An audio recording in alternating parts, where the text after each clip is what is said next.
j'espère que vous allez bien. Alors moi ça va super. Bienvenue sur ma chaîne YouTube. Si vous êtes nouveau ici, welcome. Et si vous êtes habitué, je vous dis merci d'être venu, ça me fait très plaisir. Alors dans cette vidéo, on va continuer et terminer la série donc, sur l'achat immobilier à Paris. Pour les personnes qui n'ont pas suivi et qui tombent juste sur cette vidéo d'abord, je vous conseille de mettre pause à cette vidéo et d'abord d'aller regarder la première vidéo dans laquelle on vous donne un petit peu plus de contexte et d'éléments pour cette vidéo-là. Pour les personnes qui ont suivi, du coup, je vais vous donner la suite et la fin et je vous souhaite un très bon visionnage. Bye! Hello, hello! J'espère que vous allez bien, moi, ça va super. Nous sommes en route pour un grand truc aujourd'hui. Je vous tiens au courant. Bye!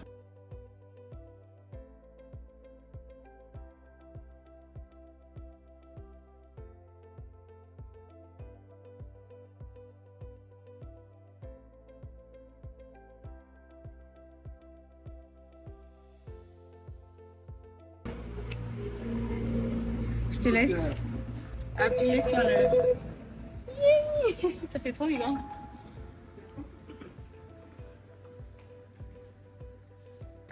Ça y est, nous y est.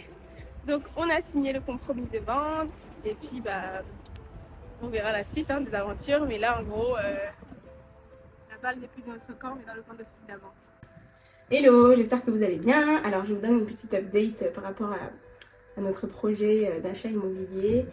Ce matin, donc, on est allé chez le notaire, on avait rendez-vous chez le notaire pour signer le compromis de vente. Yeah. C'est faux parce que c'est passé très très vite. Entre le moment où on a commencé à chercher et le moment où le vendeur a accepté notre offre, je pense qu'il y a eu un mois. Et du coup, bah là, ce matin, on avait rendez-vous avec les notaires, donc notre notaire et le notaire du vendeur, donc pour signer le compromis de vente. En gros, dès le moment où on a eu l'offre qui a été validée, nos notaires sont rentrés en contact l'un l'autre et ont commencé à vérifier tout un tas de documents, tout un tas de choses. Et une fois que tout ça c'était bon, ils ont rédigé le document qu'on devait signer. Donc on a pris rendez-vous pour signer ce document ce matin. Le rendez-vous a duré à peu près 1h30, 2h. Vraiment c'est un rendez-vous où on voit en détail vraiment tout ce qui est marqué dans le document. Tous les documents qui ont été reçus, les diagnostics, vraiment c'est assez large. Et du coup on a fait ça. La chance qu'on a, c'est que notre notaire est vraiment bien. Franchement, elle prend grave le temps de nous expliquer tout, de s'assurer qu'on comprend tout ce qu'elle nous dit, etc. Donc ça c'est plutôt pas mal. Donc concernant les étapes, on a donc signé, donc c'est bon, on a le compromis. Donc là ce qui se passe, c'est qu'on va envoyer le compromis à la banque pour obtenir ensuite l'offre de financement. Et en fait, une fois qu'on aura ce document-là, on va le renvoyer à notre notaire qui va relire, etc. Et puis après, en gros, là, tout est dans les mains de la banque, on va dire, parce que l'appartement qu'on a acheté est vide, donc ça, c'est un bon point. Et puis, il y a des délais réglementaires, donc entre le moment où on signe, où on a signé le compromis, et le moment où la banque nous donne l'offre, ensuite on va donner l'offre on va rendre l'offre à la notaire. Et puis, bah, nous, on doit refaire des visites entre-temps pour vérifier des trucs, etc.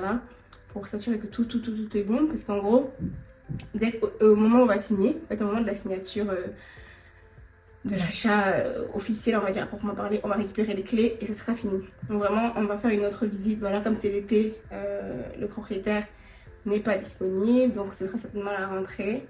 Et puis, nous aussi, le temps de prendre un rendez-vous, etc., de se reposer pour faire tout ça. On va faire ça, voilà, je crois que je vous ai tout dit pour l'instant. J'aime bien, comme ça je filme à chaud, comme ça c'est encore frais, on va dire, dans ma tête. Parce que entre le moment où je filme et le moment où je vais publier cette vidéo, il y aura un petit temps qui se sera passé. Donc voilà. Notre notaire n'arrête pas de dire qu'on a eu de la chance.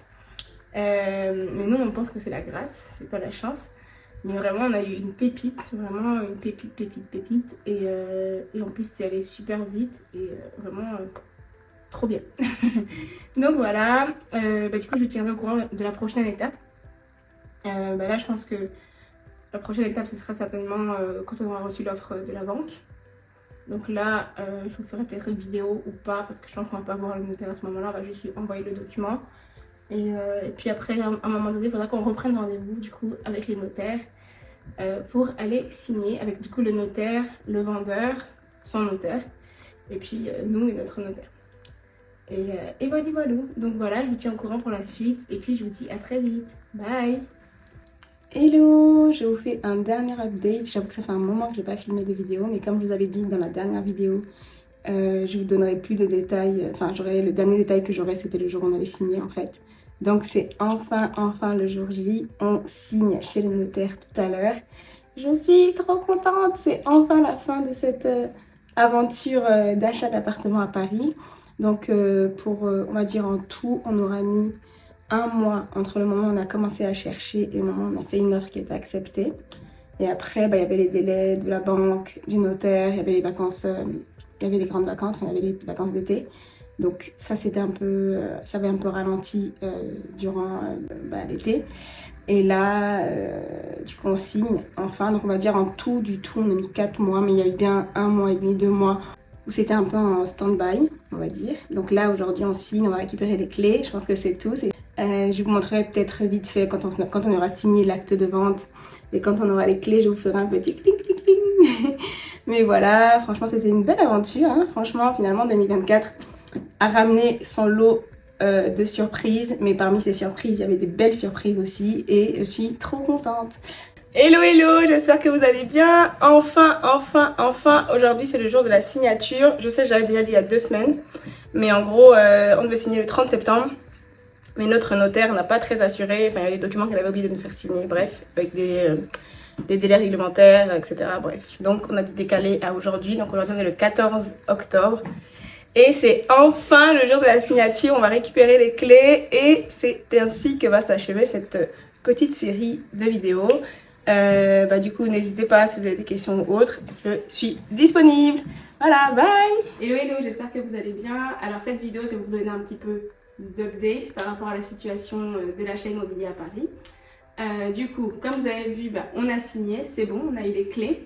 J'avais prévu de vous faire un petit ding ding ding comme je disais, mais on n'a pas eu les clés au moment de la signature, on les a eu un petit peu plus tard dans la journée. Mais j'ai quand même prévu mon petit coup et de vous faire un petit ding ding ding, ok? Oui, il y en a plein en fait. Bref. Je vais vous donner un petit peu plus de contexte. Ce qui s'est passé du coup, c'est qu'on a fait la signature. Finalement, donc nous on a acheté dans Paris, dans l'ancien. Au début, on hésitait un petit peu avec acheter dans l'ancien ou le neuf, etc. On a fini par peser un petit peu toutes les options qui s'offraient à nous, à jauger un petit peu qu'est-ce qui nous convenait mieux. Et puis finalement, on a acheté dans Paris, dans l'ancien. Autre chose, c'est qu'on a eu donc l'appartement de particulier à particulier. Donc franchement, ça nous a fait économiser des frais d'agence et pour ça, c'était trop bien. Donc je recommande encore 10 000 fois Gens de Confiance, l'application. Je crois que j'en ai parlé un petit peu dans la première partie. Donc on a trouvé des propriétaires trop adorables sur Gens de Confiance, avec qui on a fait tout, avec qui on a traité en fait directement. Donc ça c'était cool, franchement trop bien. Et puis notre appartement, il y a quelques travaux à faire. Du coup, c'est ce qu'on va commencer à faire aussi là, incessamment sous peu. On a déjà commencé donc à voir avec les artisans, à faire des premiers checks, etc. pour voir un petit peu ce qu'on souhaite faire. Là, ce week-end, ce qu'on va faire aussi, c'est qu'on va aller voir un petit peu en boutique et toucher un petit peu les matériaux, etc. On nous a conseillé Leroy Merlin, qui est apparemment très bien en termes de rapport qualité-prix. Donc, on va principalement regarder chez Leroy Merlin, franchement, pour faire simple. Donc là, on va aller faire un petit peu de repérage dans les boutiques, donc notamment chez Leroy Merlin, voir un petit peu ce qu'on aime bien, ce qu'on aime moins, et puis toucher un petit peu les matériaux, voir un petit peu se rendre compte, parce que des fois ils font aussi comme des simulations de cuisine ou autre, donc se rendre un peu plus compte en vrai, dans la vraie vie. Donc voilà, je vais vous mettre quelques petites vidéos, quelques petits extraits de notre passage chez Leroy Merlin, et je vous dis à bientôt. Bye!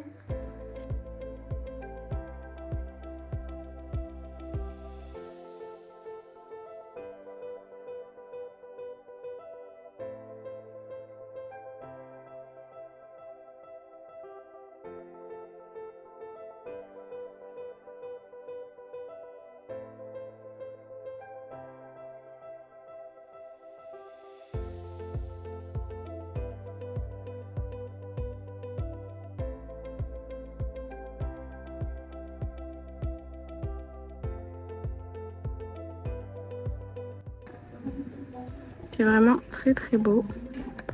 Donc là, on est sur une autre cuisine. 6 mètres carrés. C'est trop beau. Vraiment, ils ont pensé à tout. Il y a des petits détails, il y a des rangements.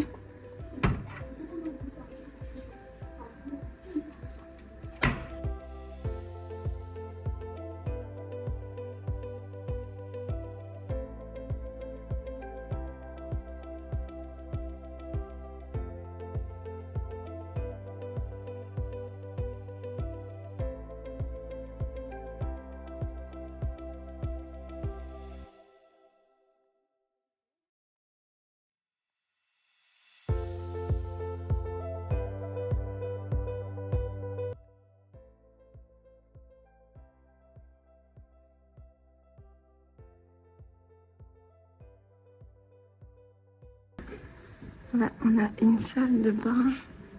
C'est super beau. C'est encore un autre style encore. Waouh, j'adore les doubles vasques comme ça. J'aime trop le détail des carreaux ici. Ah, j'aime beaucoup. Et par contre, nos baignoires, c'est non. Oh, les carreaux au sol, ils sont très beaux. Avec double miroir, c'est très joli. Hein. Franchement. On va passer au style suivant. Waouh. C'est particulier, mais c'est très beau. Là, c'est plutôt avec une douche, colonne de douche. J'aime bien regarder aussi les... C'est très beau, franchement. Moi, je ne mettrais pas du noir comme ça chez moi, mais...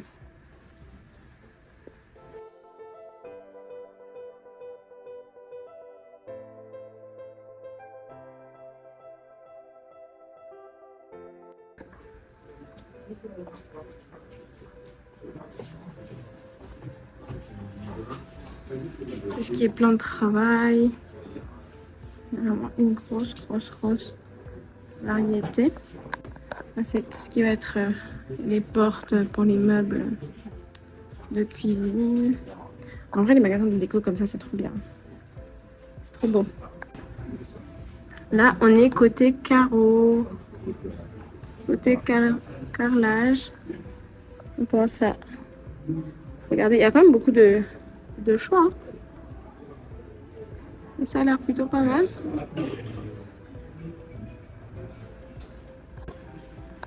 Là, c'est toujours des carreaux. Je crois que c'est des mosaïques. Là-bas aussi. Pour que nous on va refaire la salle de bain.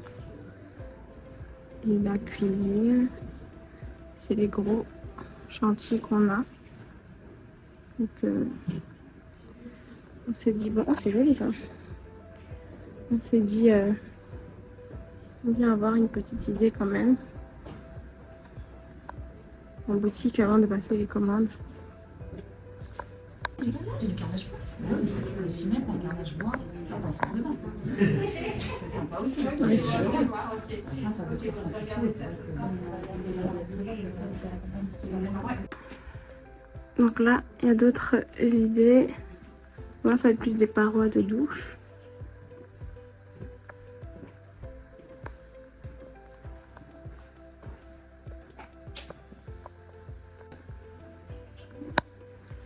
Ça, tu vas voir d'autres idées. Donc là, ça va être les vasques. Vraiment de tout, hein, franchement. Là, l'embarras du choix. Après, bon, on verra aussi les prix. Hein. Mais c'est déjà pas mal. Pareil, ça va être des vasques qu'on pose sur les meubles. Mais bon, je suis quand même contente d'être venue pour se rendre compte.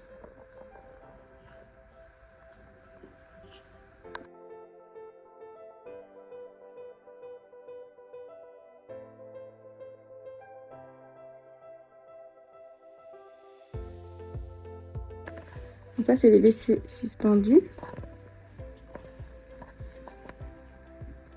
Donc là, apparemment, c'est des gains de place. En vrai, c'est joli. Hein. Et sinon, c'est classique. Ils sont juste posés là comme ça. Bon, après, tu me diras, la fonction principale reste la même.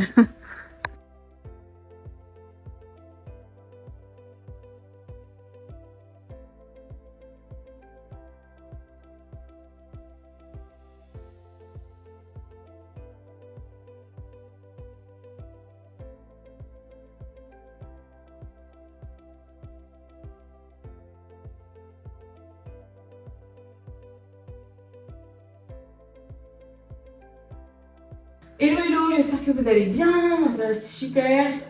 Du coup je vous fais cette dernière vidéo pour finaliser et clôturer cette petite série de vidéos sur l'achat immobilier. Grosso modo, donc comme vous avez vu dans la vidéo, ça y est, on a acheté, on a signé, tout s'est très bien passé. Donc les conseils que je peux vous donner, en tout cas après avoir regardé les vidéos, je pense que vous avez déjà un petit peu compris de quoi il était plus question dans cette vidéo. Mais vraiment, les gros conseils que je peux vous donner, c'est premièrement d'aller voir la banque. Enfin non, avant d'aller voir la banque, c'est déjà de se préparer à avoir des comptes propres, on va dire. Ça ne veut pas forcément dire d'avoir des milliers, des centaines de milliers d'euros dans son compte bancaire. Mais c'est vraiment d'avoir une bonne gestion de son compte, une gestion qui est quand même assez régulière et assez propre. Ça joue beaucoup.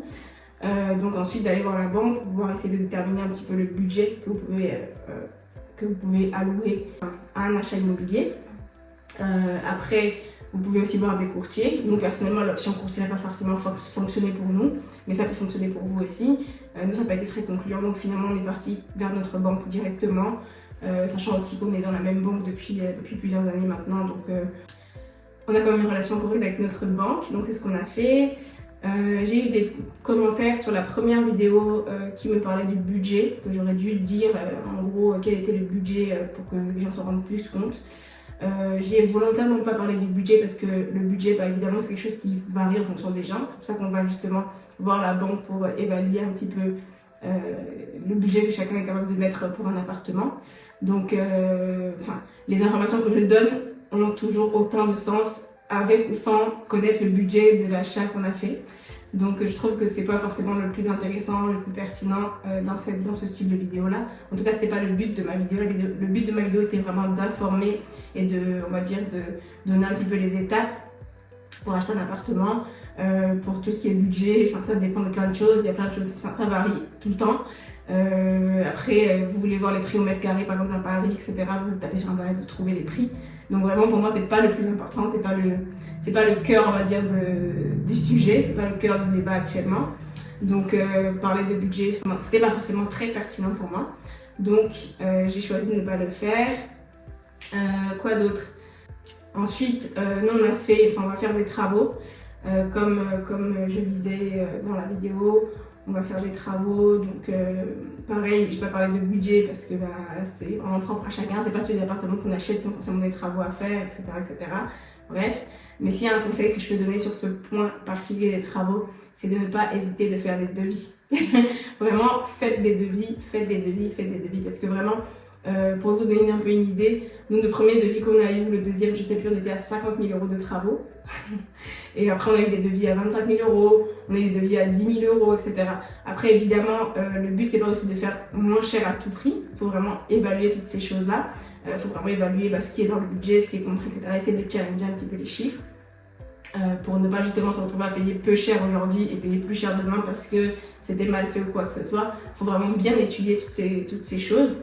Pouvoir trouver ce qui est idéal et ce qui convient en termes de rapport qualité-prix. Et puis après, il y a aussi un autre aspect qui nous a beaucoup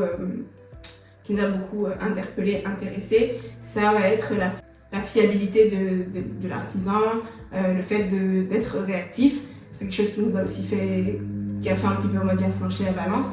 Parce que on a aussi besoin d'avoir quelqu'un qui est fiable, à qui on peut poser des questions, avec qui on peut parler. Parce qu'on n'a pas forcément les termes forcément techniques, il y a un qui est aussi pédagogue qui va nous expliquer ça veut dire ça veut dire ça, si on fait ça pour ça, etc. Comme ça nous donne une idée de ce qu'on fait et de ce qu'on va choisir au final. Ça aussi, ça a été un grand critère pour nous. Donc voilà, grosso modo, ce que je voulais dire pour conclure cette vidéo-là. Faites des devis, franchement faites des devis, c'est important, si vous avez des travaux bien sûr. Et puis voilà, pour les personnes donc, qui veulent acheter, allez voir votre banque, enfin mettez vos finances en ordre, allez voir votre banque. Et puis en vrai il n'y a jamais de bon moment pour acheter. Pour moi finalement le bon moment c'est quand on est prêt, donc vraiment, parce qu'il y a beaucoup de gens qui vont dire ah les taux etc. Bon, écoutez.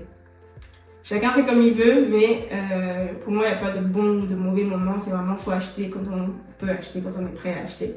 Quand c'est bien aligné aussi avec notre projet, etc.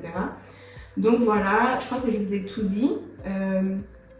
N'hésitez pas, en tout cas, à liker cette vidéo et à la partager aussi à des personnes qui pourraient en bénéficier. Mettez-moi aussi des petits commentaires. Ça me fait toujours très plaisir de voir les petits commentaires des gens. Je me dis, oh, trop chou, trop mignon et tout. Ça me fait plaisir d'échanger. C'est toujours plus agréable, évidemment.